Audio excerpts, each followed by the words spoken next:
আৰু কি মাজে মাজে এনেকুৱা সুন্দৰ সুবিধাবোৰ ল'ব নোৱাৰি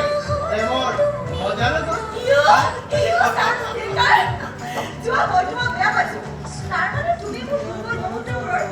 সুবিধা ল'ব বিচৰা এইটো একেবাৰে নহয় বুলি মিছাও নামাতি দি আছো আকৌ কৈছা তুমি ওকে ওকে সৰি আৰু ধেমালি নকৰো এতিয়া একেবাৰে চিৰিয়াছ কথা চিৰিয়াছ কথা আচ্ছা বস দেউতাই আমাৰ সম্পৰ্কটো মানি গৈছে আগৰ দৰে মোক লগ কৰিবলৈ তোমাক মানা কৰি আছে নাই মানামুদ আজিও মই ঘৰৰ পৰা ওলাই আহিছো তোমাৰ পৰা